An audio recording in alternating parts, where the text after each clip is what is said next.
गंदम की ज़मीन की तैयारी के लिए क्या करना ज़रूरी है? गंदम काश्त के लिए जो सही टाइम है वो गंदम की फसल मिल्किंग स्टेज पर गर्मी की वजह से ख़राब हो गई थी। फसल जब गोब की हालत में हो तो उस दौरान पानी की कमी नहीं आने देनी चाहिए।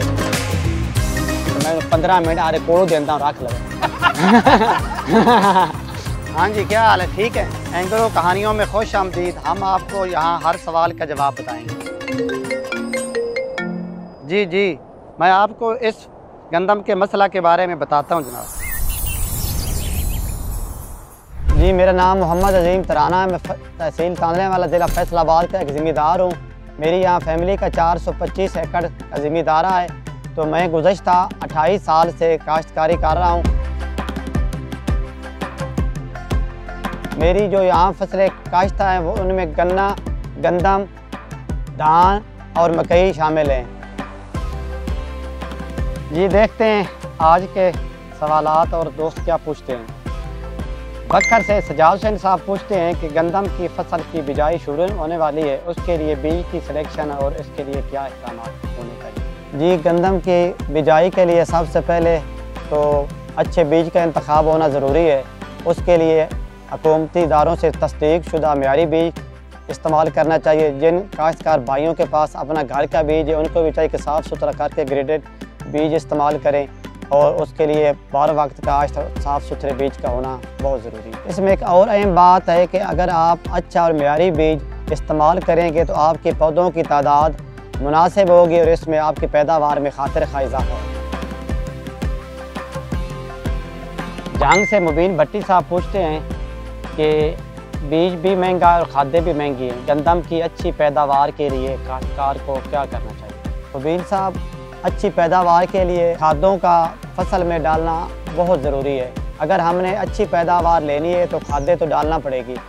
बेहतर तो है कि हम अपनी ज़मीन की तैयारी के दौरान ज़मीनी तजिया करवा लें किसी अच्छी लैब से। इसके लिए एग्रो फर्टिलाइज़र मुख्तलिफ़ इलाकों में काश्तकारों की सहूलत के लिए फ्री ऑफ कास्ट सहूलियात दे रही है। वो मिट्टी और पानी का मुफ्त तजिया करके देते हैं, तो इससे आपको आपकी ज़मीन की साख्त के मुताबिक खादों के बारे में बेहतरीन मालूमात मिल सकती है। और इसके अलावा अगर आप बार वक्त बिजाई फास्फोरस और पोटाश वाली खादें डालते हैं तो आप अपनी पैदावार में यकीनन खातिर खा इज़ाफ़ा कर सकते हैं। शाह साहब सवाल करते हैं कि ज़मीन की तैयारी के लिए किन चीज़ों का होना ज़रूरी है? जी शाह साहब, ये आपने बड़ा अच्छा सवाल किया है। अच्छी फसल के लिए ज़मीन का अच्छी तरह तैयार होना बहुत ज़रूरी है। इसके लिए आप ज़मीन को कल्टीवेटर, रोटावेटर और दीगर चीज़ों से अच्छी तरह तैयार करके सबसे बेहतरीन जो तरीका है ना फसल की पैदावार के लिए वो मेथड ऑफ सोइंग होता है। तो आप उसके लिए हैप्पी सीडर और सुपर सीडर के ज़रिए काश्त करेंगे तो आपके पौधों की तादाद भी बहुत अच्छी रहेगी और आपका मुतवाज़िन खादों का इस्तेमाल एक साथ बीज और जो सीड है वो उसके साथ आपकी फसल जो है ना वो बिजाई से लेकर वो बर्दाश्त तक वो बेहतरीन रिजल्ट देगी। मंडी बावलदीन से रांझा साहब सवाल करते हैं कि बिजाई के वक्त किन खादों का होना ज़रूरी है? बिजाई के वक्त खादों की बहुत अफादियत है और बहुत अहमियत है। इसके लिए आप एग्रो की ज़रखेज़ खाद इस्तेमाल करेंगे तो इससे आपको फसल के लिए बैक वक्त एक बेहतरीन फार्मूला है फास्फोरस, नाइट्रोजन और पोटाश का। तो फसल की ज़रूरत के हिसाब से वो पौधे को इब्तदाई स्टेज से मिलना शुरू हो जाएगी।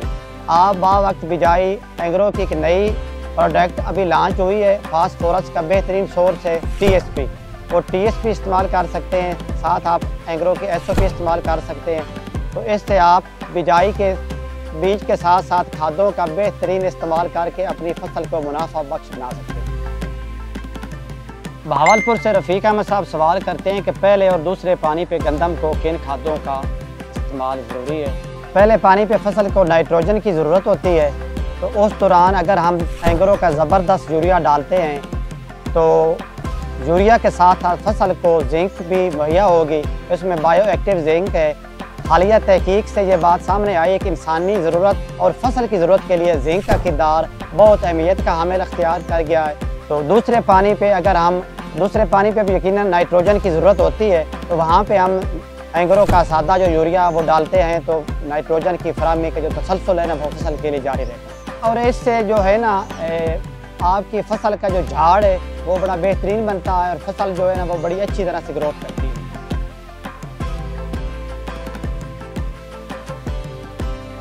जमील साहब मुल्तान से पूछते हैं गंदम की फसल जब गोब की हालत में होती है तो किन चीज़ों का होना ज़रूरी है। फसल जब गोब की हालत में हो तो उस दौरान पानी की कमी नहीं आनी देनी चाहिए, पानी उस वक्त लाजमी देना चाहिए।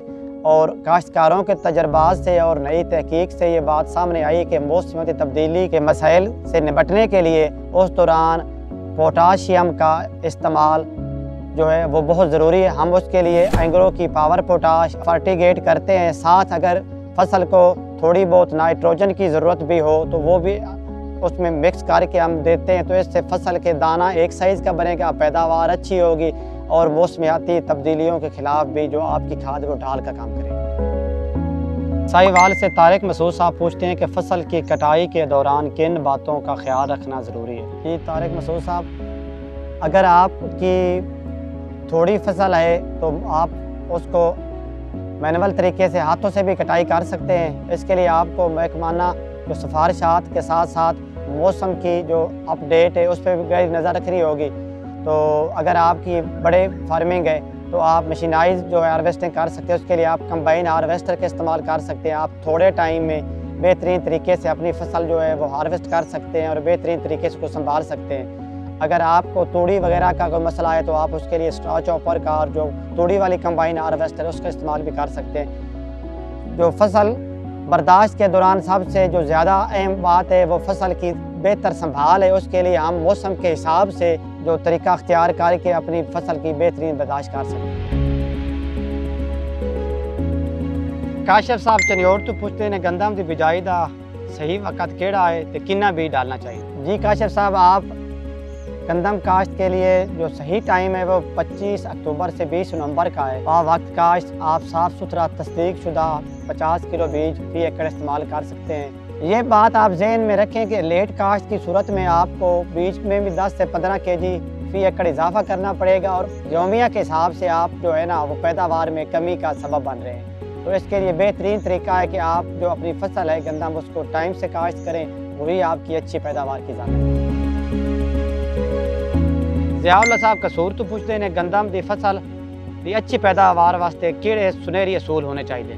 फसल की अच्छी पैदावार के लिए बार वक्त बिजाई, खादों का मुतनासिब इस्तेमाल टिलरिंग पे होती है जब गोब की हालत में होती है, जब दाना बन रहा होता है तो उस दौरान पानी का इस्तेमाल, बीमारियों से तहफ़्फ़ुज़ के लिए इक़दामात, जड़ी बूटियों का बार वक्त कंट्रोल और बर्दाश्त के दौरान अच्छे और बेहतरीन संभाल से हम यकीनन अपनी पैदावार में खातिर खा इजाफा कर सकते हैं। जी, आज के सवालात का जवाबात का सिलसिला यही ख़त्म हुआ। इंशाल्लाह नई एपिसोड में नए सवालों और नए जवाबों के साथ हाज़िर होंगे। अब आप भी पूछें अपने सवाल और हम देंगे कमेंट्स में उनके जवाब।